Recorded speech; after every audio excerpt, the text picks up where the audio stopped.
Hey friends, this is Lynn, host of the Health and Fitness Motivation Podcast. Today we are talking about eating vegetables and IBS, irritated bowel syndrome, your poop, whatever you want to call it. We are talking about vegetables in this because, as we know, the month of April, we are looking at eating more vegetables because we know it's good for us, but we want to do it in a way that makes us smile. And let me tell you, if I eat something that makes my stomach rumble and makes me run to the bathroom multiple times a day, I do not call that making me smile.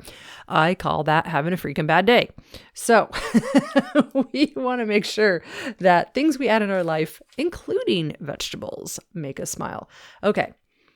First of all, when it comes to eating vegetables, for the most part, for most people, this is not going to apply at all. But not all vegetables are made alike, and some vegetables can actually make you bloated, make you just be gassy. And so let's just talk about this a little bit. And for those of us who have IBS, and if you have it, you know what it is. This is something we definitely really want to look at and make sure we avoid. So the first piece is when it comes to vegetables and anything that may irritate our stomach.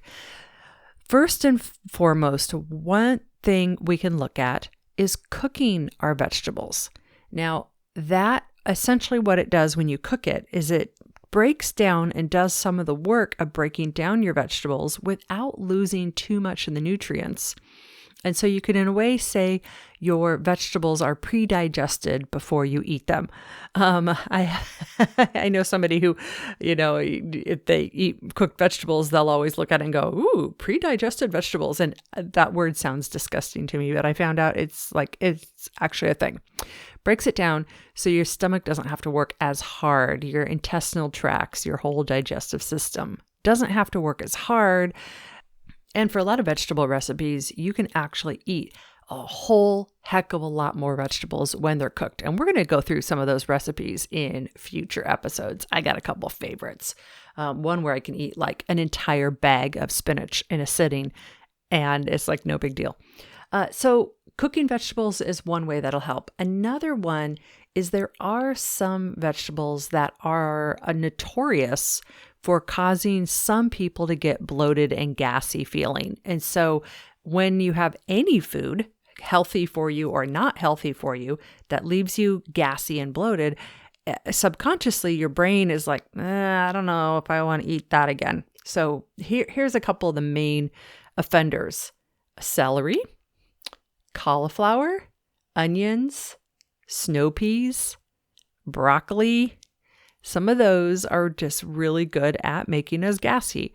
So as you get into eating more vegetables and getting used to it, one of the things you want to do is start paying attention to these and see how they make you feel. And don't, write them off too quickly. I mean, because some of us, you may try a vegetable and you may think, oh, that made me gassy. I'm never having that again. Oh, that broccoli made me gassy. Never, ever again am I touching broccoli. I don't know. We gotta keep an open mind here. Another piece of it is it could also be the body getting used to vegetables.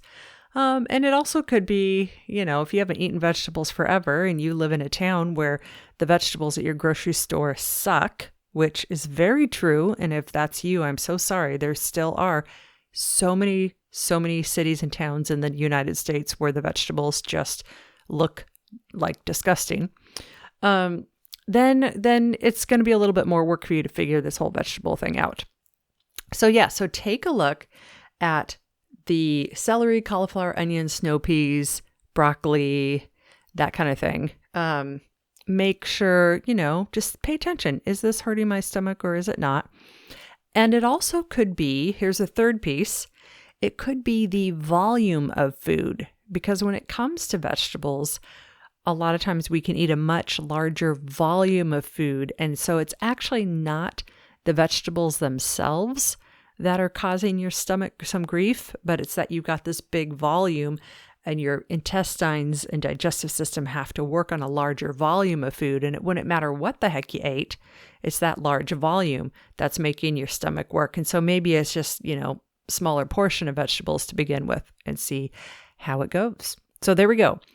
Watch which vegetables could make you gassy or bloaty, or if you have IBS, trigger IBS symptoms. Take a look at maybe cooking more vegetables. And the first recipes we're going to look at are cooked vegetables before I get into my raw vegetable recipes that I love. And then the third one is the volume that you eat. And remember, 5 a day of vegetables is 5 half-cup servings, right? Or a full cup of leafy greens. Really, really easy to get it in. And when you spread it out through the day, that's not a whole heck of a lot of volume. So there we go, friends. Let's keep our intestinal systems happy while we eat our vegetables. And even as I say those words, I know I talk about the intestines a lot. I hate talking about the intestines. I really wish that wasn't even a thing. I wish we never had digestive systems that would get screwed up. And I never wish that upon anybody. But a bad, unhappy digestive system is kind of a really bad day. So that's why I talk about it, because I know this is a podcast and I'm probably just in your earbuds. And so it's a little easier to hear these kind of things through a podcast as opposed to, blaring on a television in your living room. So, but if you do have me blaring in your house while I'm talking intestines, good on ya, says my Australian coworker I'm working with right now. Good on ya. Okay, friends, have a great day, and we'll see you more. Enjoy those veggies. Bye-bye. This is sponsored by Couch2Active.com. I'm Lynn Lindbergh, and it would be my honor to work with you to get your success up and running. That's Couch2Active.com.